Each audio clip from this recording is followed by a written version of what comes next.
Hello friends, welcome to Sai Kitchen Flavorful Recipes. இன்னைக்கு வீடியோக்குள்ள போறதுக்கு முன்னாடி Sai Kitchen சேனலை சப்ஸ்கிரைப் பண்ணாதவங்க மறக்காம சப்ஸ்கிரைப் பண்ணுங்க. பக்கத்துல இருக்கிற பெல் ஐகானை கிளிக் பண்ணுங்க. அப்பதான் உங்களுக்கு நியூ அப்லோட்ஸ் போடும்போது நோட்டிஃபிகேஷன் வரும். இன்னைக்கு என்ன ரெசிபி பார்க்க போறேன்னு பாத்தீங்கன்னா weight loss recipe sprouts with salad எப்படி பண்றதுன்னு பார்த்தறலாம். வாங்க வீடியோக்குள்ள போயிடலாம். ஒரு பவுல் எடுத்துக்கோங்க. அந்த பவுல்ல ஃபர்ஸ்ட் நான் பொடியா கட் பண்ணி வச்சிருக்கிற பீட்ரூட்டும் கேரட்டும் ஆட் பண்ணிக்கலாம். நீங்க கேரட் பீட்ரூட் வந்து துருவி கூட ஆட் பண்ணிக்கோங்க. அதுக்கு அப்புறம் கொஞ்சமா தக்காளி, கொஞ்சமா வெங்காயம், அதுக்கப்புறம் கொஞ்சமாக வெள்ளரிக்காய். ஸோ இது எல்லாத்தையும் நல்லா பொடியாக கட் பண்ணி ஆட் பண்ணிவிட்டு இது கூட ஒரு 1/2 கப் அளவுக்கு முளைக்கட்டிய பயிர் ஆட் பண்ணிக்கோங்க. ஸோ அந்த பச்சை பயிரை வந்து ஓவர் நைட் சோக் பண்ணி அதுக்கப்புறம் ஒரு நாள் பூரா முளைக்கட்டி இங்கே எடுத்து வச்சுருக்கேன். அதையும் ஆட் பண்ணிடலாம்.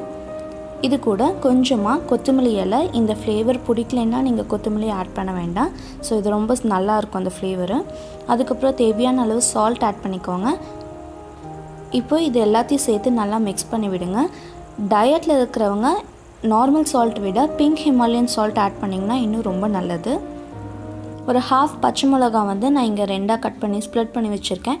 அதையும் ஆட் பண்ணிடலாம். அப்புறம் ஒரு 1/2 லெமன் வந்து இங்கே ஸ்க்வீஸ் பண்ணிக்கலாம். ஸோ ஒரு நல்ல ஒரு புளிப்பு டேஸ்ட்டுக்காக ஒரு 1/2 லெமன் போதும். ஸோ ரொம்ப வேண்டாம். ஸோ இது கூட இன்னும் கொஞ்சம் நல்ல ஃப்ளேவருக்காக ஒரு 1/2 ஸ்பூன் அளவுக்கு ஜீரா பவுடர், ஜீரகத்தூள் அதை ஆட் பண்ணிக்கோங்க. அதுக்கப்புறம் கொஞ்சமாக இன்னும் கொஞ்சம் காரத்துக்காக பெப்பர் தூளும் ஆட் பண்ணிக்கலாம். ஸோ இப்போ இது எல்லாத்தையும் சேர்ந்து நல்லா மிக்ஸ் பண்ணி விடுங்க. ஸோ எல்லாமே ரா வெஜிடபிள்ஸாக நம்ம சாப்பிடும்போது டயட்டில் இருக்கும்போது ஸோ ரொம்ப நல்லது. எல்லா ஃபைபரும் வந்து டைரெக்டாக உள்ளே போகும்போது ரொம்ப நல்லது. ஸோ இப்போ ரெடி ஆயிடுச்சு. இப்போ நம்ம பிளேட்டில் சர்வ் பண்ணிடலாம். ஸோ சூப்பராக ஸ்ப்ரவுட்ஸ் வெஜ் சாலட் வந்து ரெடி ஆயிடுச்சு. டயட்டில் இருக்கணும்னு நினைக்கிறவங்க கண்டிப்பாக இந்த சாலட் வந்து ட்ரை பண்ணி பாருங்கள். ஸோ ரொம்ப நல்லாயிருக்கும். இந்த வீடியோ உங்களுக்கு பிடிச்சிருந்தால் லைக் பண்ணுங்கள், ஷேர் பண்ணுங்கள், சப்ஸ்கிரைப் பண்ணுங்கள், மறக்காமல் கமெண்ட் பண்ணுங்கள். தேங்க்யூ.